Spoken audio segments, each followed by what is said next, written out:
articulación esternoclavicular, como todos sabemos, en la parte anterior del tórax, en la parte anterosuperior, tenemos el esternón y en la parte superior se encuentra el manubrio y ustedes en la imagen puedan ver la clavícula cómo se une al manubrio en el lado derecho al igual en el lado izquierdo.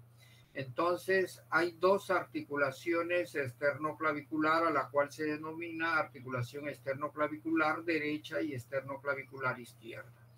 En el caso de cada articulación esternoclavicular es la unión de dos estructuras óseas que se mantienen unidos a través de ligamentos. En la zona anterior, el ligamento esternoclavicular que está antecedida por una cápsula articular y esta articulación internamente tiene un disco articular. En la zona lateral, entre la clavícula y la primera costilla, hay un ligamento fuerte que se llama el ligamento clavicular, ¿no? El ligamento clavicular se une en la clavícula en la zona proximal de la clavícula con el plano superior de la primera costilla. Y van a ver, señalando la flecha, hay un ligamento que viene en todo su trayecto y une las dos articulaciones, que es el ligamento esternoclavicular superior, ¿no? Entonces, la articulación depende mucho de la estabilidad que está determinado por estos ligamentos. Pase, doctora. ¿Cuáles son las generalidades? La estabilidad de esta articulación está dado por ligamentos, ¿no? Las lesiones son infrecuentes, no es una lesión muy frecuente en la patología traumatológica, más se va a dar en pacientes jóvenes. Hay tres tipos de lesiones, cuatro tipos de lesiones. Número uno son las lesiones inflamatorias, un traumatismo que va directamente al tórax, puede producir una lesión ligamentaria de esa articulación a la cual se conoce como un esguince de la articulación. Número dos es la subluxación. El extremo proximal de la clavícula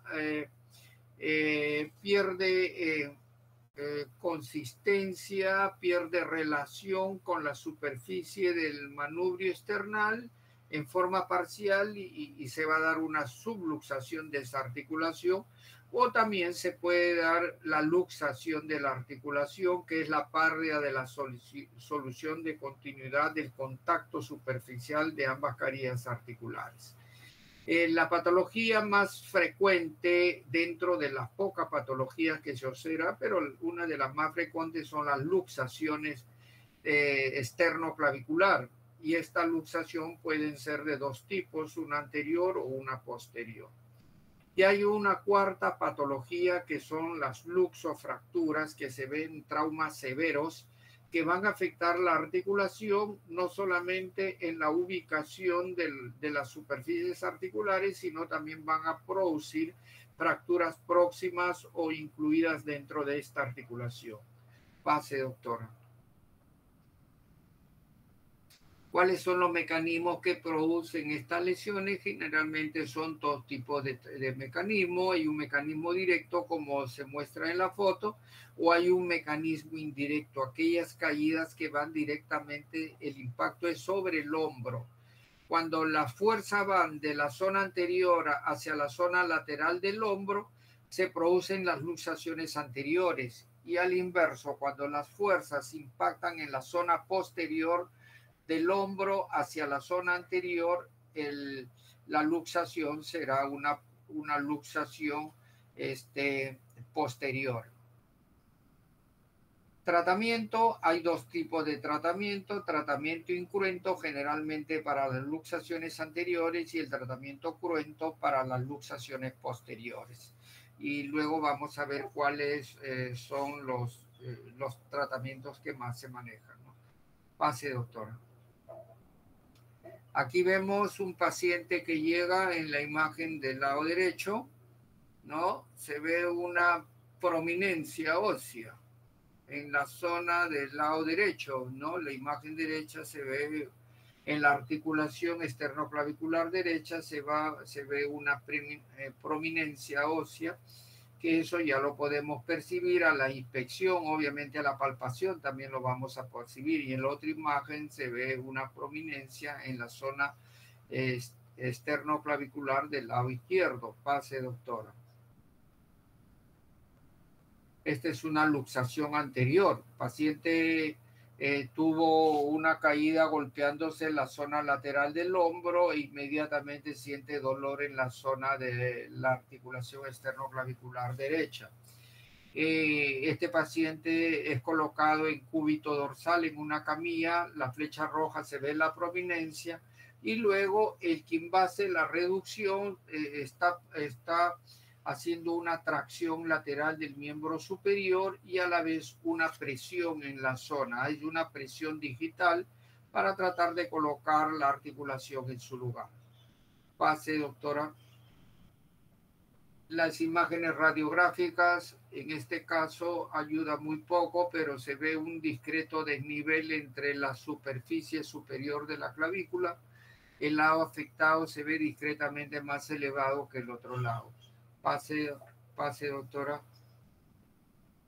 Y acá se ve la alteración. Esta es una imagen tomográfica donde se ve un desnivel en el círculo, ¿no?, de la zona afectada. Y esta es una luxación posterior, pero ya se ve la diferencia en relación a la otra estructura articular. Y en otra imagen, esta es una imagen coronal donde vamos a ver que la flecha de rojo, el extremo proximal de la clavícula se ha ido hacia la zona posterior, ha invadido la zona torácica, ¿no? La imagen roja muestra una luxación posterior o torácica. La imagen azul muestra la articulación en condiciones normales, que es el lado izquierdo, y en el lado derecho sí se ve la luxación posterior de la articulación esternoclavicular del lado derecho. Pase, doctora. Esta es una tomografía en 3D. Miren la luxación hacia la zona torácica. Esta es una luxación posterior también en la zona torácica. Pase. ¿Cuál es el tratamiento de las luxaciones posteriores? Reducción quirúrgica más estabilización con una placa y tornillos. Y eso es lo que se hizo en este paciente. Pase. Posteriormente a la cirugía, un cabestrillo para mantener el reposo por 3 semanas. Luego se inicia ejercicio, movimiento para darle movilidad a toda la extremidad del miembro superior. Pase. Precauciones cuando se hace la reducción, fundamentalmente la reducción quirúrgica. Hay que evitar todo lo que sea un daño a la estructura ósea articular en la cirugía y también daño vascular del mediastino superior. O sea, son las precauciones en el acto quirúrgico. Pase, doctora. Aquí hay una presentación de un caso clínico, paciente varón, 50 años de edad, chofer interprovincial. Este chofer sufre volcadura con trauma directo en el emitórax izquierdo. Ingresa por emergencia, miren la imagen inferior, ¿no? El paciente ingresa caminando con un dolor retroesternal y dificultad la respiración.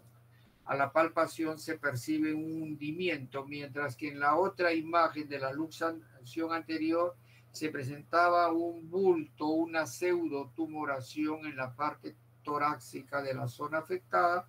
Aquí se observa un hundimiento, zona equimótica con hundimiento, ¿no?, que produce dolor a la palpación.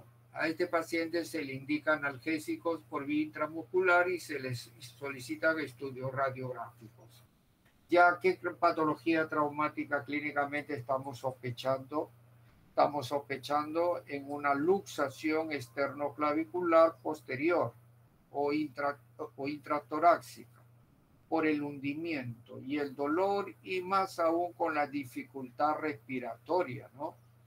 Hay dificultad a la respiración y hay dolor a la palpación.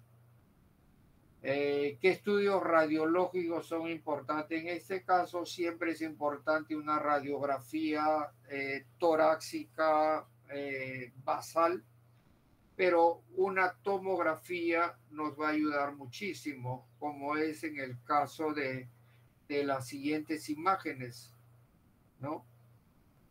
Este es el lado izquierdo, miren la articulación o la clavícula del lado izquierdo ya está invadiendo ya la zona intratorácica, incluso ya está presionando al esófago, ¿no? Al esófago ya había dolor retroesternal, ya había dificultad respiratoria. En la otra imagen lateral también la clavícula se ve, miren cómo hace la compresión en la zona intratorácica. Es por eso que el paciente tenía dificultad a la respiración y un dolor retroesternal marcado, ¿no? ¿Qué estudio radiográfico, radiografía y tomografía? ¿Cuál nos brinda mayor información? En este caso, más información nos va a dar la tomografía. ¿Cuál es el diagnóstico? Luxación posterior esternoclavicular del lado izquierdo, ¿no? Intratorácico. ¿Y cuál sería el tratamiento? ¿Cruento o incruento? Tratamiento sería cruento, ¿no? Tratamiento quirúrgico. Siga, doctora, a ver, pase el otro. Paciente fue sometido a una cirugía, reducción cruenta anatómica más la utilización de placa con tornillos. Siga. Ahí se ven las imágenes con la placa y los tornillos. Pase, doctora. Bueno, eso siempre es la característica. Hemos mencionado esta patología aún no siendo común, pero para que tengan una idea cuáles son las características, cuál es la patología más frecuente y qué hacer frente a una luxación en este caso. Vamos a ver la otra estructura que compone la cintura escapular, es la clavícula, ¿no? Pase, doctora. Esta es la imagen de la clavícula. La posición anatómica de la clavícula es horizontal. Miren, es horizontal, es una estructura ósea que tiene una forma indefinida y desde el plano superior hacia el plano inferior tiene una forma itálica, así se le conoce, pero está unido en ambos extremos por estructuras ligamentarias. Mientras que en el lado medial ya hemos visto que está unido al esternón con los ligamentos correspondientes. En el lado externo está unido a dos tipos de estructuras o prominencias óseas, tanto es como el acromio y la apófisis coracoide. Y hay ligamentos que son muy importantes, ¿no? Uno es el ligamento trapezoide y el otro es el ligamento conoide. Quiero que se acuerden mucho de esta imagen y de estos ligamentos, el ligamento trapezoide y el ligamento conoide, porque muchas patologías va a estar asociados a lesiones secundarias del ligamento y vamos a tener en la intervención quirúrgica no solamente corregir el eje de la estructura ósea, sino también en la reparación ligamentaria. Pase, doctor. Estas son las vistas también, las inserciones musculares. Miren esa S que lleva tanto en el plano superior como en el plano inferior, ¿no? Pase, doctora. Hay estructuras importantes que están también relacionados a la clavícula. En la parte posterior pasan dos elementos fundamentales que son las arterias y hay el descenso del plexo braquial también. Y acá en la zona inmediata de la zona media proximal de la clavícula está pasando la arteria axilar con sus ramas correspondientes, ¿no? Miren cómo desciende. Hay que tener mucho cuidado las fracturas de clavícula o las intervenciones quirúrgicas de no afectar estos planos vasculares. Pase, doctor. Y estos son los nervios, raíces, tronco, divisiones, cómo descienden los nervios ya que van a dar inervación a la estructura del miembro superior. De ahí vemos el nervio radial, el mediano, el cubital, que van a tener relación directa con la estructura ósea en determinada zona del miembro superior que vamos a ir mencionando posteriormente. Pase, doctora. Antecedente traumático, ¿no? Es algo evidente que pueda producir una lesión en la clavícula o una fractura. ¿En quiénes se ve más esto? Cuando las personas están en actividades deportivas, o sea, fracturas de clavícula se ven mucho en pacientes que practican deportes, sobre todo deportes de riesgos, deportes de contacto, ¿no?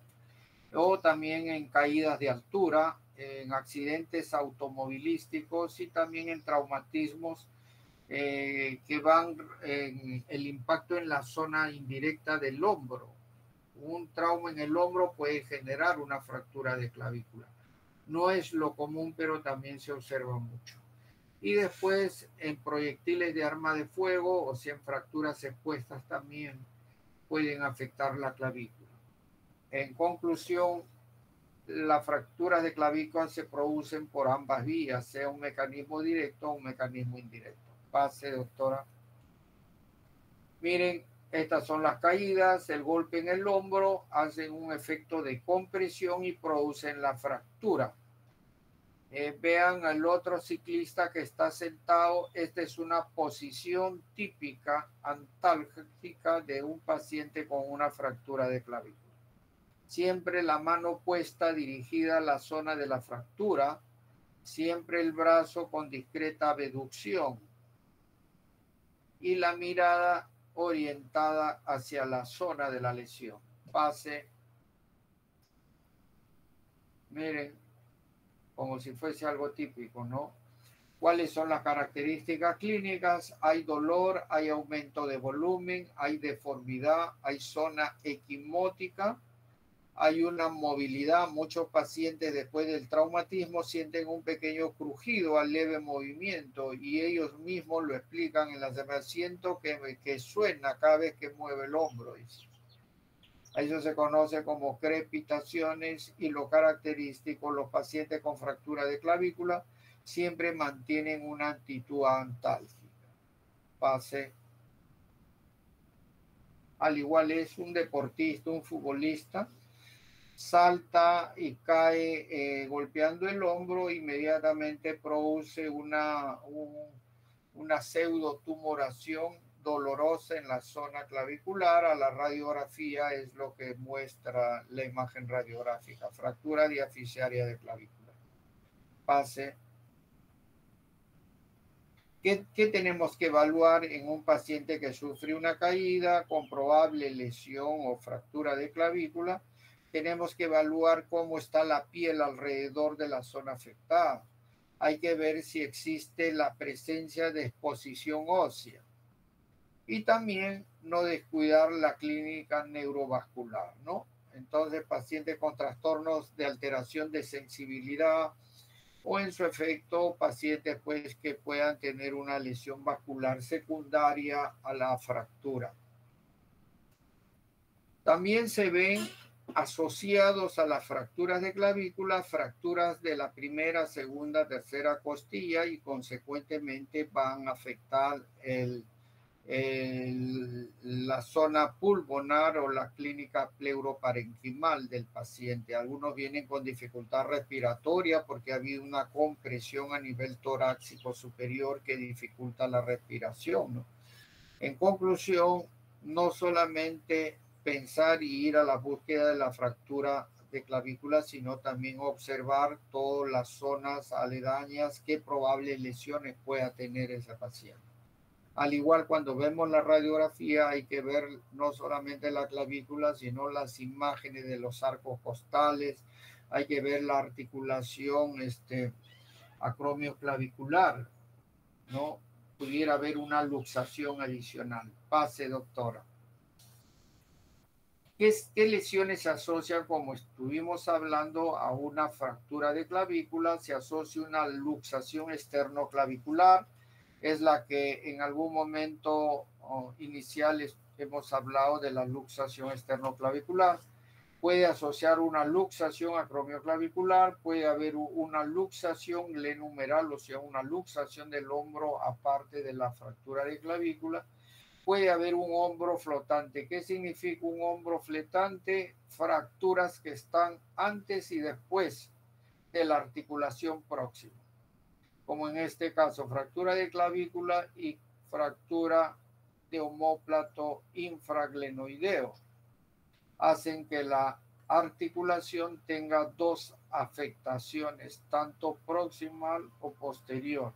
A eso se llama el hombro flotante.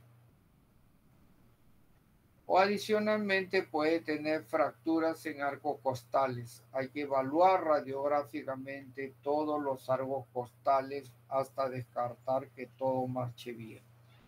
Pase. Estudios radiográficos desde la radiografía simple, tomografía y un ecodoppler. El ecodoppler es cuando pensamos en una lesión vascular, ¿no? El examen ideal para observar lesión vascular o algún accidente vascular, sea de tipo obstructivo, el ecodoppler nos da una buena información. Pero una radiografía anteroposterior o axial, también como se conoce, es suficiente para determinar una fractura de clavícula. Pase. Nosotros en algún momento hablamos de la clasificación. ¿Qué es la clasificación? Son estudios que se hacen a las fracturas y determinan el grado de lesión en diversidad bajo ciertas características. Obviamente las fracturas de clavícula también tienen sus clasificaciones. Hallman en el año 67, NIR en el año 68, Lao en el 2003 y Edimburgo el 2009. ¿Para qué nos sirve una clasificación? Para definir con claridad el diagnóstico, para poder tener instrumentos claros acerca del tratamiento, y el conocer una clasificación de una patología nos permite emplear los medios adecuados para un mejor pronóstico. Entonces, una de las clasificaciones más usadas en fracturas de clavícula es la clasificación de Hallman. Pase.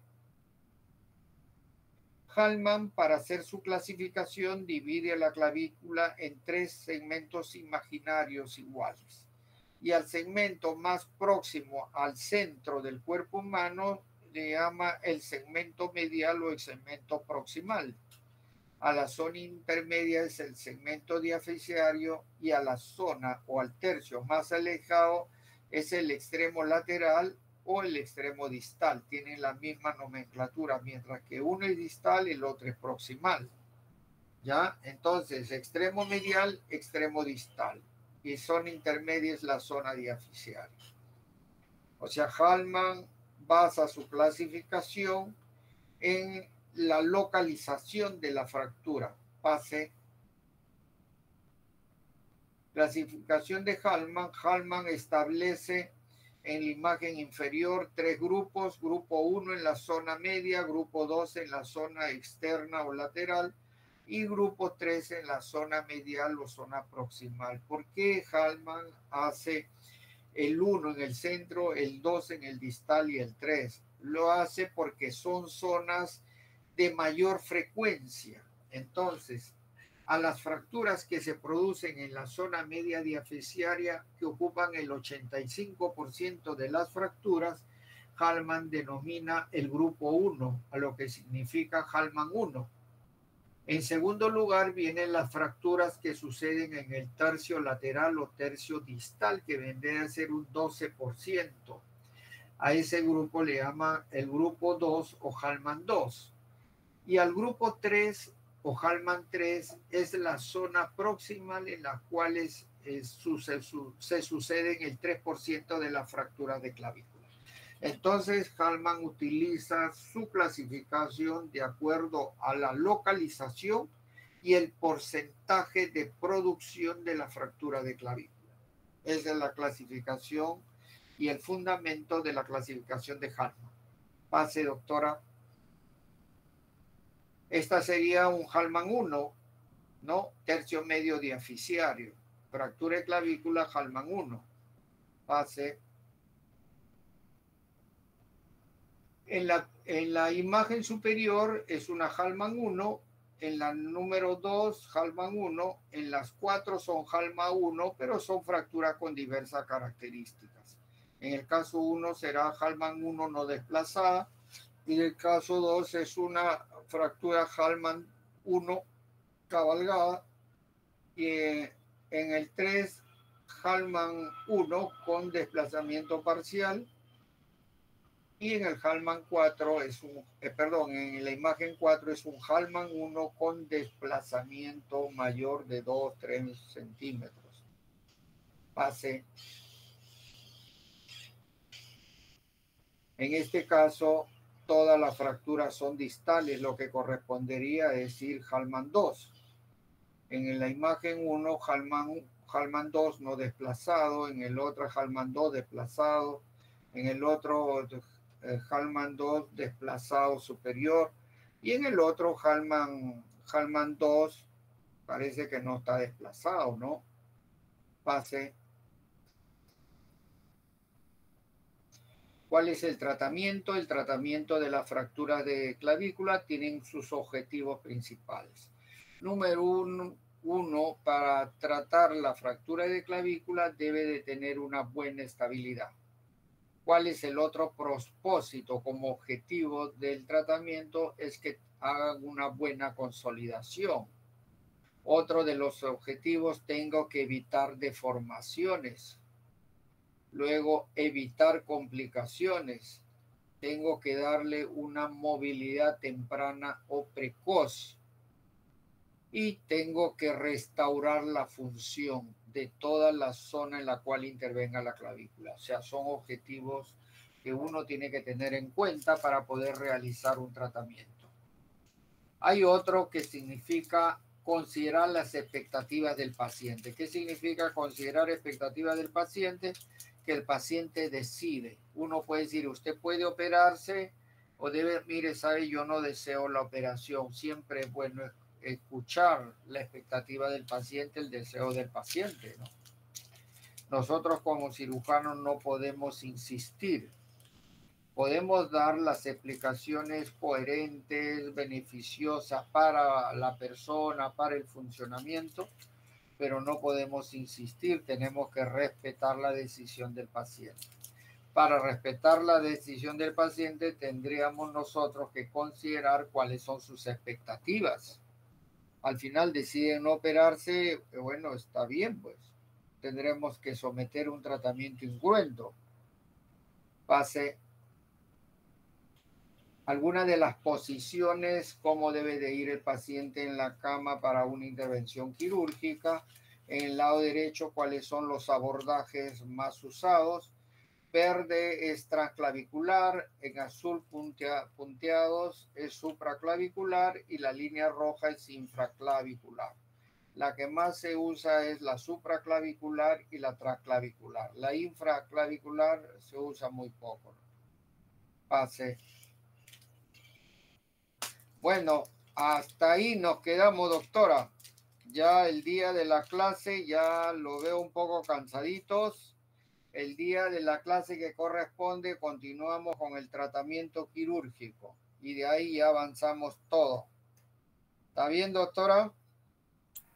Está bien, doctor. Muchas gracias. Ya, está bien. Cuídense y aprovechen en estudiar todos los días las prácticas, siempre revisar luego sus teorías para ver lo que se hace